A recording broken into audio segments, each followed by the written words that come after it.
ಹಾನಗಲ್ ಎರಡು ಉಪಚುನಾವಣೆಯ ಫಲಿತಾಂಶ ಒಂದು ರೀತಿಯ ಮೂರು ಪಕ್ಷಗಳಿಗೆ ಆಶ್ಚರ್ಯ ತಂದಿರುವಂಥ ಫಲಿತಾಂಶ ಕಂಡುಬಂದಿದೆ. ಏಕೆಂತಂದರೆ ಕಾಂಗ್ರೆಸ್ ಪಕ್ಷ ನಿರೀಕ್ಷೆಗೆ ಎರಡೂ ಕ್ಷೇತ್ರ ನಾವು ಗೆಲ್ತೇವೆ ಅನ್ನೋಂಥ ಒಂದು ಲೆಕ್ಕದಲ್ಲೇ ಅವರು ಹೋಗಿದ್ರು. JDSನ ಸಿಂಧ್ಗಿಯ ಶಾಸಕರ ಮಗನ್ನೇ ತಗೊಂಡು ಚುನಾವಣಾ ಕಣಕ್ಕಿಟ್ಟಿದ್ರು. ಅದೇ ರೀತಿ ಹಾನಗಲ್ಲಲ್ಲೂ ಕೂಡ ಒಬ್ಬ ಕಾರ್ಯಕರ್ತನ ನಿಲ್ಲಿಸುವಂಥ ಪ್ರಯತ್ನವನ್ನು ನಡೆಸಿದ್ರು.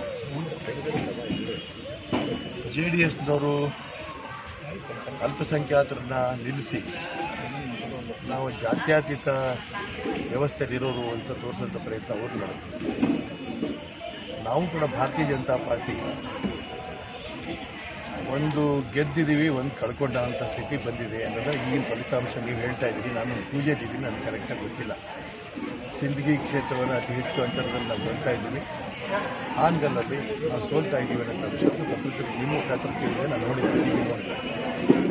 ಏನೇ ಆದರೂ ಕೂಡ ಎರಡೂ ಕ್ಷೇತ್ರವನ್ನು ಭಾರತೀಯ ಜನತಾ ಪಾರ್ಟಿ ನಾವು ಗೆಲ್ಲಬೇಕಾಗಿತ್ತು.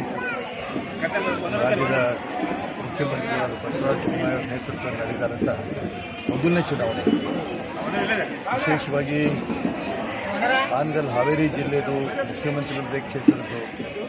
ಇದರಲ್ಲಿ ಮುಖ್ಯಮಂತ್ರಿಗಳೇ ಒಂದು ರೀತಿಯ ಗ್ರಾಮಕ್ಕೂ ಹೋಗಿದ್ದಾರೆ, ಪ್ರಚಾರ ಮಾಡಿದ್ದಾರೆ, ನಮ್ಮ ಸರ್ಕಾರದ ಸಾಧನೆಗಳು ತಿಳಿಸಿದ್ದಾರೆ ಮತ್ತು ಪತ್ರಿಕೆ ಟಿವಿಗಳನ್ನು ನಾನು ನೋಡಿದ್ದೀನಿ.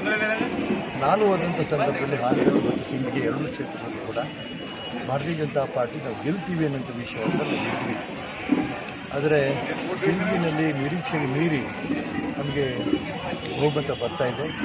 ಹಾನಗಲ್ ಯಾಕೆ ಆ ರೀತಿ ಆಯಿತು ಅದನ್ನು ನಾವು ಕೂತು ಚರ್ಚೆ ಮಾಡಿ ನಾವು ತೀರ್ಮಾನ ತಗೋಬೇಕು. ಏಕೆಂತಂದರೆ ನಾವು ಹಾನಗಲ್ಲಲ್ಲಿ ನೀವು ಹೇಳ್ತಿರೋ ಪ್ರಚಾರ ಆಗ್ತಾ ಇದೆ. ಹಾನಗಲ್ ಯಾಕೆ ಆ ರೀತಿ ಆಯಿತು ಅದನ್ನು ನಾವು ಕೂತು ಚರ್ಚೆ ಮಾಡಿ ನಾವು ತೀರ್ಮಾನ ತಗೋಬೇಕು. ಏಕೆಂತಂದರೆ ನಾವು ಹಾನಗಲ್ಲಲ್ಲಿ ನೀವು ಹೇಳ್ತಿರೋ ಪ್ರಚಾರ 15,000 ತನಕ ಕಾಂಗ್ರೆಸ್ ಲೀಡ್ ಇದೆ ಅನ್ನೋ ಮಾತು ನೀವು ಹೇಳ್ತಾ ಇದ್ದೀನಿ. ನಾನು ನೋಡಿಲ್ಲ, ಅದಕ್ಕೆ ಹೇಳ್ತಾ ಇದ್ದೀನಿ. ಇನ್ನೆಷ್ಟು ಉಳಿದಿದೆ ನನಗೆ ಗೊತ್ತಿಲ್ಲ. ಆದರೆ 15,000 ತನಕ ಹಿಂದೆ ಬಿದ್ದಿರೋದು ಒಂದು ಆಶ್ಚರ್ಯವೇ. ಹಾಗಾಗಿ ಎಲ್ಲಿ ಈ ದೋಷ ಆಗಿದೆ ಇದನ್ನು ನಾವೆಲ್ಲ ಒಟ್ಟಿಗೆ ಚರ್ಚೆ ಮಾಡಿ ನಾವು ತೀರ್ಮಾನ ತಗೋತೀವಿ. ಇದನ್ನು ಯಾವುದೋ ಮುಖ್ಯಮಂತ್ರಿಗಳು ಒಬ್ಬರ ಮೇಲೇ ಈ ಸೋಲಿಗೆ ಕಾರಣ ಅಂತ ಹೇಳೋಕ್ಕೂ ನಾನು ಕೇಳೋದಿಲ್ಲ. ಎಲ್ಲರೂ ಕೂಡ ಸಾಮೂಹಿಕವಾಗಿ ಪ್ರಯತ್ನ ನಡೆಸಿದಂಥ ಕ್ಷೇತ್ರ. ಸಿಂದಗಿ ಕೂಡ ಅಷ್ಟೇ, ಹಾನಗಲ್ ಕೂಡ ಅಷ್ಟೇ. ಸಿಂದಗಿ ನಾವು ನಿರೀಕ್ಷೆಗೆ ಮೀರಿ ನಾವು ಅಲ್ಲಿ ನಮಗೆ ಜಯ ಕೊಟ್ಟಿದ್ದಾರೆ ಜನ ಅಂತಂದಾಗ ಕಾಂಗ್ರೆಸ್ನ ಅಷ್ಟೇ ಒಂದು ರೀತಿ ವಿರೋಧವಾಗಿ ತಿರಸ್ಕಾರ ಮಾಡಿದ್ದಾರೆ ಅಂತ ಅರ್ಥ. ಜೊತೆಗೆ ಸಾಮೂಹಿಕ ನೇತೃತ್ವಕ್ಕೆ ಸಿಂದಗಿನಲ್ಲಿ ಜನ ಬೆಂಬಲ ಕೊಡ್ತಾ ಇರೋಂಥ ಈ ಸಂದರ್ಭದಲ್ಲಿ ನಾನು ಅದಕ್ಕೋಸ್ಕರ ಹೇಳಿದೆ, ಇದು ಹಾನಗಲ್ ಕ್ಷೇತ್ರದ ಹಿನ್ನಡೆ ಕೇವಲ ಮುಖ್ಯಮಂತ್ರಿಗೆ ಕೊರಳಿ ಕಟ್ಟಕ್ಕೆ ನಾನಂತೂ ತಯಾರಿಲ್ಲ. ನಾವೆಲ್ಲರೂ ಕೂಡ ಹೋರಾಟ ಮಾಡ್ಬೋದು. ಆ ಸೋಲನ್ನು ಅಕಸ್ಮಾತ್ ಆದರೆ ಇನ್ನೂ ಗೊತ್ತಿಲ್ಲ ನನಗೆ, ಆದರೆ ನಾವೆಲ್ಲರೂ ಕೂಡ ಅದು ಯಾವ ರೀತಿ ಸಿಂದಗಿಯ ಗೆಲುವಿಗೆ ಎಲ್ಲರೂ ಕಾರಣವೋ ಅದೇ ರೀತಿ ಸೋಲಿಗೂ ಕೂಡ ಸೋಲಾದರೆ ಅದೆಲ್ಲರೂ ಕೂಡ ಅದಕ್ಕೆ ಕಾರಣ ಆಗ್ತೀವಿ. ಸಿಂದಗಿ ಅತಿ ಹೆಚ್ಚು ಗೆಲ್ಲೋದಕ್ಕೆ ಆ ಹಿಂದಿನ ಶಾಸಕರ ಒಂದು ಪ್ರಯತ್ನವೂ ಇತ್ತು, ಸಾಕಷ್ಟು ಪ್ರಯತ್ನ, ಮತ್ತು ಅದು ಸಂಘಟನೆ ಕೂಡ ಬಹಳ ವ್ಯವಸ್ಥಿತವಾಗಿತ್ತು. ಕಾಂಗ್ರೆಸ್ನವರಲ್ಲೋಗಿ ಅತಿ ಹೆಚ್ಚು ಜಾತಿಯ ವಿಷಬೀಜವನ್ನು ಬಿತ್ತಿದ್ರು.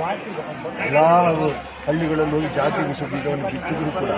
ಮತ್ತು ಸಿಂದಗಿ ಅಂತ ಊರಿನಲ್ಲಿ ಮುಸಲ್ಮಾನರು ಇರುವಂಥ ಜಾಗನೂ ಕೂಡ ಆಗಿರೋದ್ರಿಂದ ಯಾವುದಕ್ಕೂ ಕೂಡ ಆ ಜಾತಿಗೆ ಆಗಲಿ ಅವರು ಖರ್ಚು ಮಾಡಿದಂಥ ಹಣಕ್ಕಾಗಲಿ ಏನು ಬೆಲೆ ಕೊಡದೇನೆ ಸಿಂದಗಿ ಮತದಾರರು ಭಾರತೀಯ ಜನತಾ ಪಾರ್ಟಿಗೆ ಅತಿ ಹೆಚ್ಚು ಅಂತರದಿಂದ ನಾವು ಗೆಲ್ಲಿಸಿರೋದಕ್ಕೆ ನಾನು ಅವ್ರಿಗೆ ಅಭಿನಂದನೆ ಸಲ್ಲಿಸ್ತೇನೆ.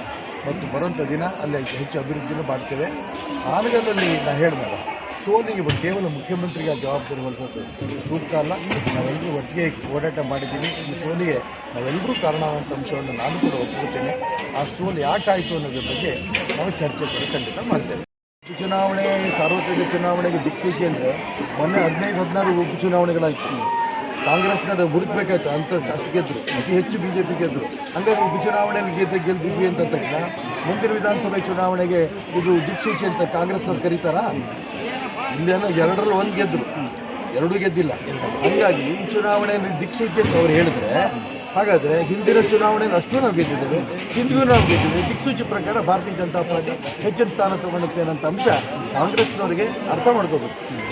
ದುಡ್ಡು, ನಿಮ್ಮ ಜಾತಿಯ ಪ್ರಯತ್ನ, ನಿಮ್ಮ ಮುಸಲ್ಮಾನರು ಓಲೈಕೆ, ಇದು ಹಾನಗಲ್ನಲ್ಲಿ ಸ್ವಲ್ಪ ಯಶಸ್ವಿ ಆಗಿರಬಹುದು. ನಾನು ಪೂರ್ಣ ಇಲ್ಲ ಅಂದಿಲ್ಲ. ಅದಕ್ಕೆ ಹೇಳ್ತೀನಿ, ಯಾಕೆ ನಾವು ಅಲ್ಲಿ ಹಿನ್ನಡೆ ನಮಗಾಯಿತು ಹಾನಗಲ್ ಅಂದರೆ ಒಟ್ಟಿಗೆ ಕೂತು ಚರ್ಚೆ ಮಾಡಿ ತೀರ್ಮಾನ ತಗೊಳ್ತಿಲ್ಲ. ಈ ಸೋಲನ್ನು ಅಮಿತ್ ಶಾ ಅವರು ಮುಂದಿನ ಚುನಾವಣೆಯಲ್ಲಿ ಬಸವರಾಜ ಬೊಮ್ಮಾಯಿ ನೇತೃತ್ವದಲ್ಲಿ ನಾವು ಹೋಗ್ತೀವಿ ಅಂತ ಹೇಳಿದ್ದಕ್ಕೂ ಈ ಚುನಾವಣೆ ಸೋಲಿಗೂ ಸಂಬಂಧ ಇಲ್ಲ.